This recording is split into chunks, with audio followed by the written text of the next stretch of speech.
Our lead focus remains on the devastation caused by extremely heavy rainfall across North Indian states. The worst hit seems to be Himachal Pradesh, where 20 people have died in the monsoon devastation in the state as it crossed a 50-year rainfall record on Sunday.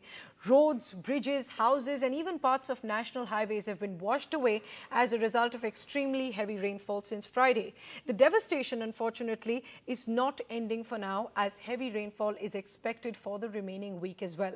As most roads leading to Himachal Pradesh have been blocked, the local authorities have appealed to tourists to not visit the state for the next couple of days. Here's our report.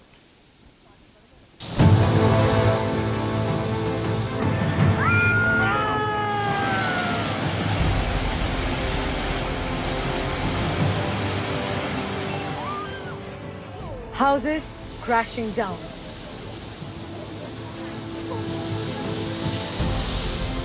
No match for the swollen Beas River's fury in Manali. In Mandi, the Panchvaktra temple completely submerged.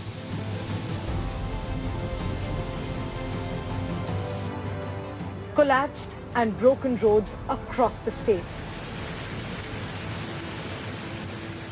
highlighting the extent of destruction as Himachal Pradesh broke a 50-year rainfall record over the weekend. With flash floods and landslides across districts, more than 20 people have been confirmed dead over the last 2 days, while normal life has been completely disrupted. We are trying hard to restore the electricity, to restore the water supply. In between the situation, the tourists जो है वो सारे अभी हमारे safe है, and now situation is under control. Our every minister is in every district are in looking the relief work. The local administration also says that over 500 tourists are stranded across the state as cars and roads have been washed away and several key highways have been blocked. Number of roads जो लिया गया है वो 1300 से ऊपर बता रहे हैं, परंतु जो मेजर रोड्स हैं जैसे हमारे नेशनल हाईवेज हैं और जो हमारे मेजर डिस्ट्रिक्ट रोड्स हैं वो कम है. अब ये तो लिंक रोड्स हैं, अगर कहीं एक स्लिप भी आ गया तो उसको भी हम काउंट में लेते हैं जब तक वो खुलेगा नहीं. But even with incessant rainfall and devastation, the worst is not over yet, as the Met Department has predicted heavy rainfall for the remaining week. With Ankit Tyagi in Himachal Pradesh, Priyanshi Sharma for NDTV. And while Himachal Pradesh has clearly been the worst hit, Punjab and Haryana have also experienced above normal and heavy rainfall and even flooding in low-lying areas. In a housing society in Punjab's Mohali's Dera Bassi, residents actually had to resort to swimming to even get basic essentials as the society saw waste and knee-deep water for the last couple of days. Here's a ground report by my colleague Vedant. In the drowning Tri-City area, unprecedented scenes. Residents being rescued in boats, people wading through neck-deep water, and vehicles being swept away. In the region's worst floods in nearly a decade. In Haryana's Panchkula, a road split right across. In Ambala's Mulana village, a miracle rescue, as Haryana received 40% of its July quota of rain in just 24 hours. And Punjab received nearly 70% of its July rain quota in just 2 days. Central and state rescue teams and even the Indian Army brought in to carry out evacuations of people living in low-lying areas of Dera Bassi, Patiala, Rochar and Mohali, with the Satluj, Beas and Ghaggar rivers flowing above the danger levels. With Punjab on alert, schools across the state will be shut till the 13th of July. माननीय गृह मंत्री अमित शाह जी से कल बात हुई थी phone पर, तो पंजाब के बाढ़ की स्थिति के बारे में उन्होंने पूछा और हमने सब कुछ बताया कि अभी स्थिति जो है वो कंट्रोल में है, लेकिन अगर चाहिए होगा तो हम आपको बता देंगे, अवगत करा देंगे. While life in urban areas has been completely thrown out of gear, thousands of acres of agricultural land with standing paddy crop is under 2 feet water. This as water levels in dams on the Beas River rose by several feet in a single day. Neighbouring Haryana, meanwhile, a civic mess, as the rain situation is expected to get worse. Chief Minister Manohar Lal Khattar held meetings to take stock of the situation in his state. Dramatic rescue operations here in the Dera Bassi area of Punjab.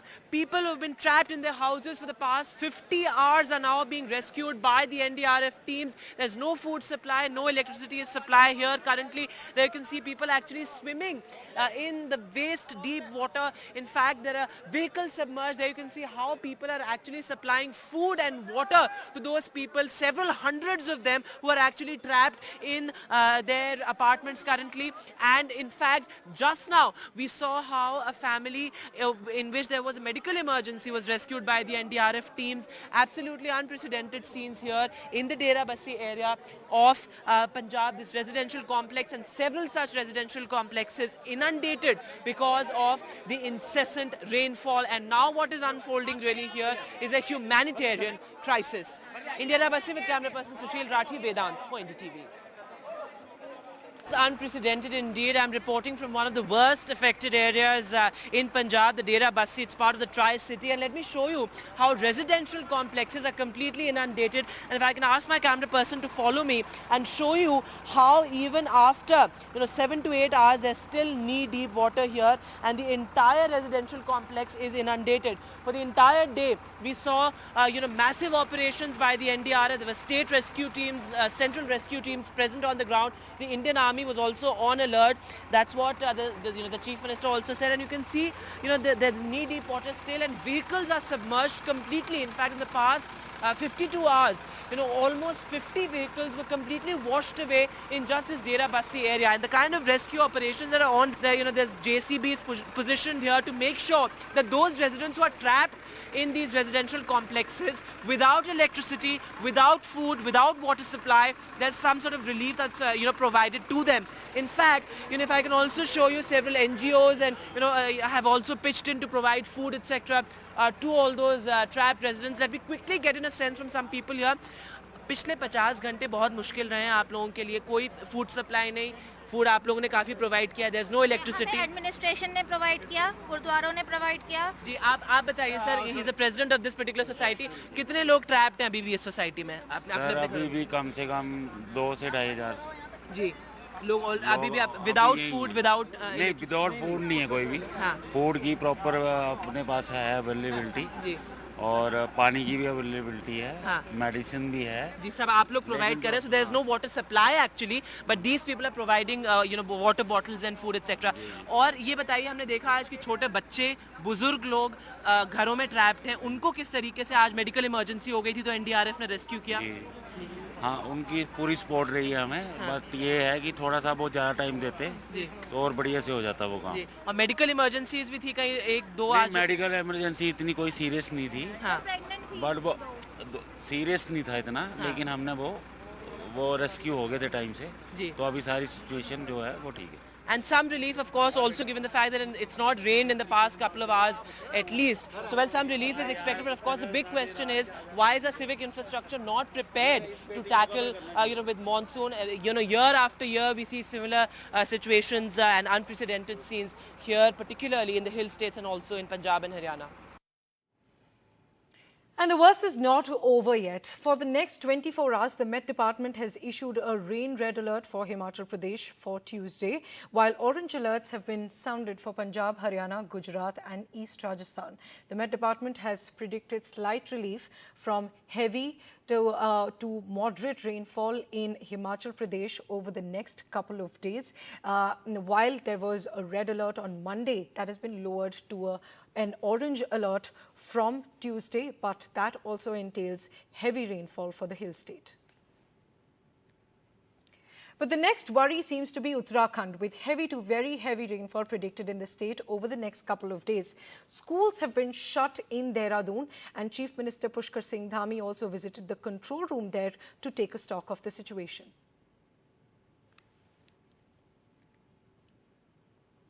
Switching tracks now, major defense deals are on the cards during Prime Minister Narendra Modi's visit to France this week, according to sources. India is planning to buy 26 Rafale fighter aircraft and 3 Scorpene-class conventional submarines from France. The proposals have been placed before the Defence Ministry by the Defence Forces and are likely to be announced during Prime Minister Narendra Modi's visit to France this week, according to sources. And moving on, top tech manufacturer Foxconn has decided to pull out of the semiconductor joint venture of 1.5 lakh crore rupees with Indian conglomerate Vedanta.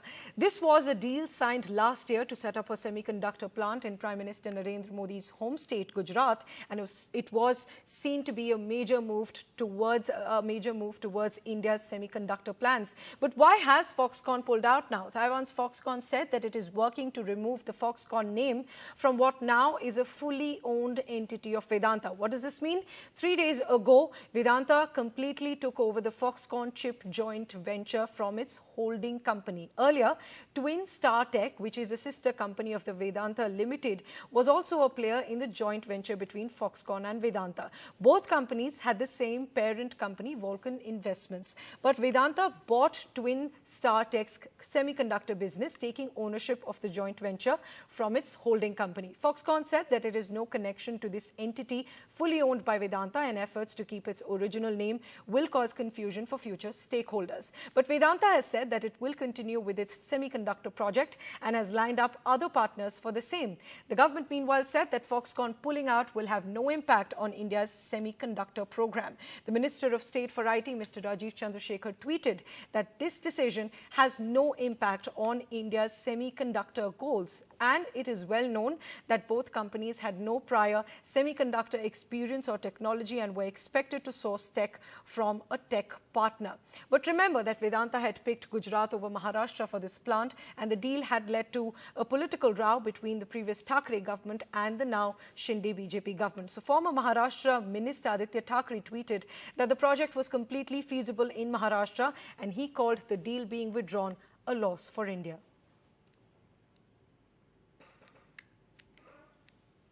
Moving on, in a setback for the Delhi government, the Supreme Court did not stay the centre's ordinance taking control over civil servants in the national capital. But the Supreme Court has issued a notice to the centre following the Delhi government's petition. The Aam Aadmi Party government in Delhi had challenged the constitutional validity of the centre's ordinance taking control of civil servants. The next hearing will be on the 17th of July, when the court will also hear the Delhi government's petition on the Lieutenant Governor sacking 400 specialists like fellows and research officers. In this petition, the Delhi government has contended that the Lieutenant Governor has acted like a super chief minister. And moving on to Bengal now, there were fresh polls in nearly 700 booths across 19 districts of the state, where voting for the panchayat elections was declared void amid allegations of tampering with ballot boxes and violence that left 20 people dead since Friday. But even during fresh polling, there were security concerns as bombs were recovered from the worst affected Murshidabad. This as the Bengal Governor, Anand Bose, met with Union Home Minister Amit Shah in New Delhi. Here's a report. Repolling in nearly 700 booths across West Bengal for the state's violence-hit panchayat elections, in which 20 people have died between Friday and Monday in alleged poll-related violence. In Bengal's Murshidabad district, which has emerged as the epicenter of the violence, repolling took place in 175 booths. 35 bombs were recovered from a pond and field in Murshidabad during the repolling. They were neutralized by a bomb disposal squad.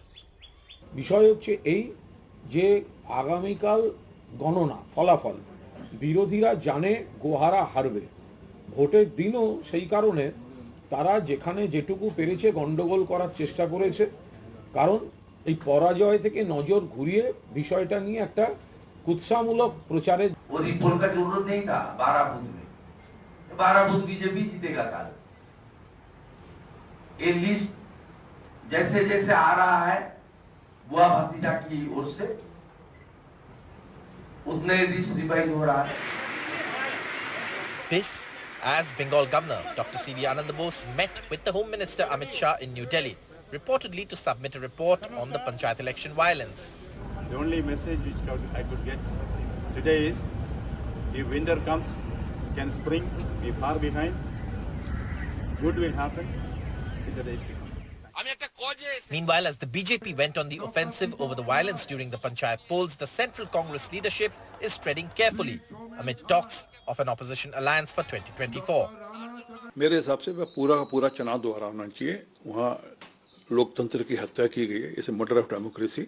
जब स्थितियां खराब होती हैं तो ये स्थानीय election commission के अधिकारियों को और उनको निर्णय करना होता है जो वहाँ पर सेंट्रल फोर्सेस के लोग हैं. जब वर्क उनका डिफाइंड है सेंट्रल फोर्सेस का, तो उस वर्क को वो नहीं कर पाए हैं, तो ये उनका दोष है.